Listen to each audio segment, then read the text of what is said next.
Hello and welcome back to the channel. Today I'm going to be doing my May TBR / Richard Matheson ranking. I did read 6 novels from Matheson. One was not in my May TBR because I ended up picking it up at McKay's Used Books after that video. I'd never even heard of it, but we'll get to that one in just a moment. Now, if you did watch my May TBR, you will know I planned on reading 30 short stories by him. I didn't get to a single one of them, so I'm going to be reading those in July and doing its own little ranking video of maybe like my top 10 favorites or something like that. So be sure you come back for that. And at the end of this video, let me know which one is your favorite Richard Matheson novel. I would love to know. So without further ado, let's get right into the ranking. Coming in at number 6 is the one that I had never heard of. Unfortunately, it wasn't for me. It was outside of my comfort zone. It is not horror. It's kind of like an espionage thriller, and that's going to be 7 Steps to Midnight. Now, I didn't really enjoy this one at all. It started off really well, very fast-paced. I enjoyed the characters. Unfortunately, the more it progressed, the more it became repetitive and just lost interest. I didn't like the ending of this one. It is about a man who works for the US government at a facility in Arizona. He goes home one night and, well, first he can't find his car at the plant, and so he has to borrow someone else's. And he gets to his home and a couple is living there, one of them claiming to be Chris Barton, and Chris is like, "No, I'm the real Chris Barton. What are you doing in my house?" And so this imposter gets a gun and this other man shows up to try to take him somewhere. But he escapes and he gets sent on this wild journey across the world, basically from California to London to Paris and a few other places. And at each stop, a group of people are trying to, 1, kill him, and 2, help him. But he's not sure who he can trust, and I'm just going to leave it at that.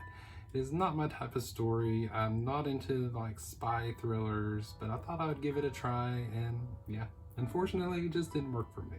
So I didn't know which one I wanted to put in the number 5 spot. Debated going back and forth between these next two, but I ultimately decided that number 5 for me is going to be The Incredible Shrinking Man. So if you don't know what this story is about, it is about a guy who comes in contact with like a radioactive mist cloud, and combined with something else, it ends up shrinking him 1/7 of an inch per day.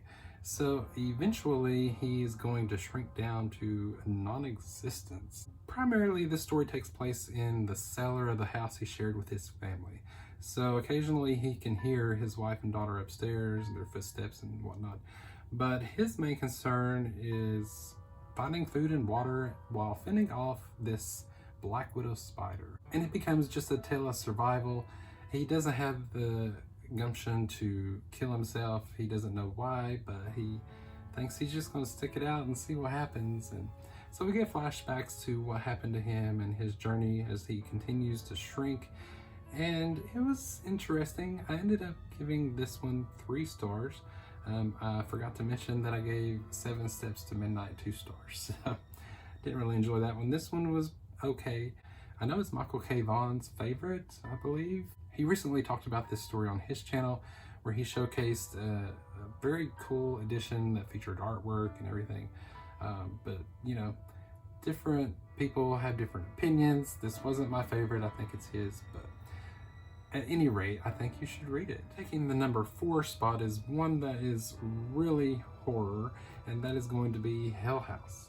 I really had high expectations for this. It's supposed to be the most haunted house on earth, and it really started off very well. The characters are your typical, you know, doctors and mediums trying to decide whether or not the haunting is scientific or spiritual.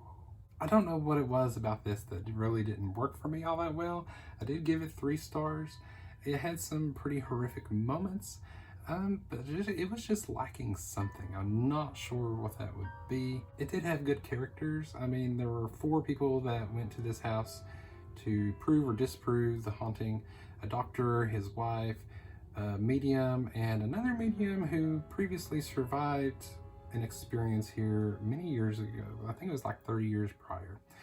And so they go to this house and they try to investigate the hauntings. But yes, if you have not read Hell House, give it a shot. You might like it more than I did. I just thought it was just okay. Coming in at number 3 is one that I thought might actually be my top pick, and it started off as such, but that is going to be What Dreams May Come. Now, this is a story about a guy who dies, and he has trouble accepting the fact that he is dead.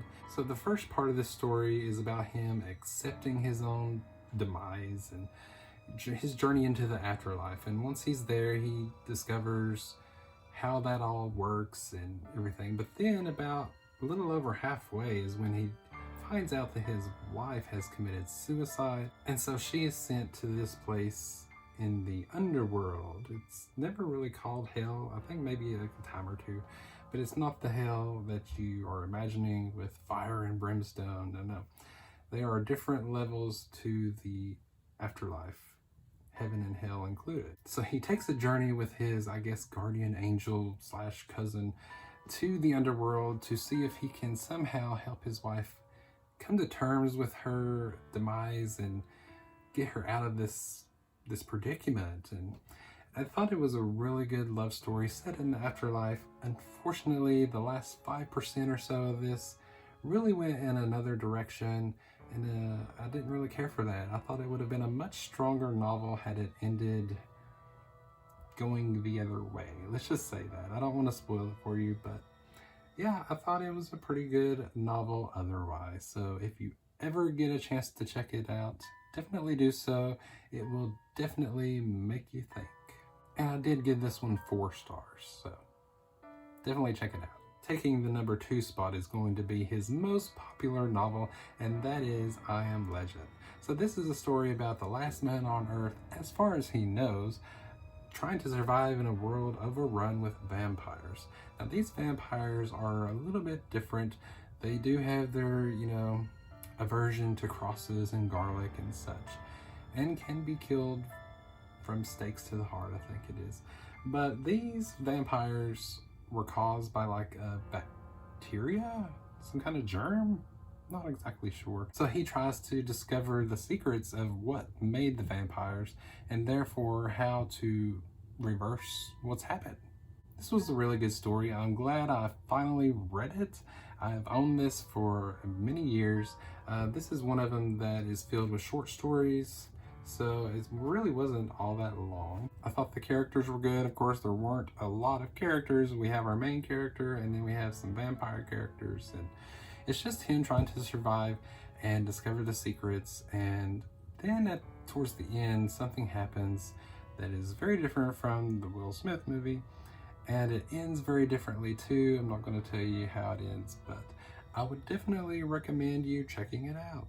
So what could possibly be my number 1 pick if it's not I'm Legend or Hell House or What Dreams May Come? Well, that's going to be A Stir of Echoes. Yes, I have always loved this book.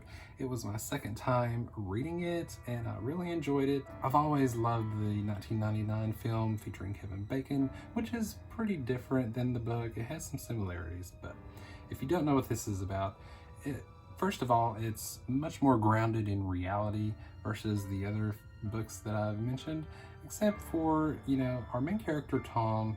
He is hypnotized at a neighborly party by his brother-in-law, and he becomes much more aware of, his neighbor's intentions. He can't really read their minds, but he can feel what they're feeling, and sometimes he can kind of predict the future.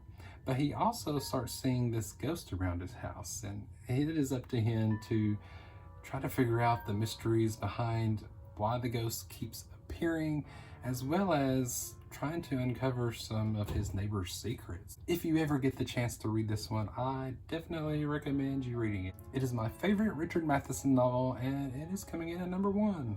So that is my official Richard Matheson ranking.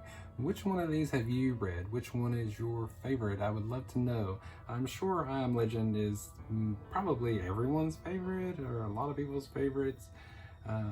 But for me, Stir of Echoes is the way to go.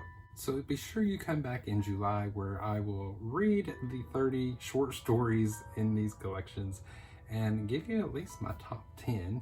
Now, I will be reading different things in June for Pride Month. I'm going to leave the horror behind and focus primarily on the LGBTQ plus category that is not horror. So be sure you come back for that and see what I'm going to be reading. Thank you so much for watching. I hope you have a wonderful day, and I will see you in the next one.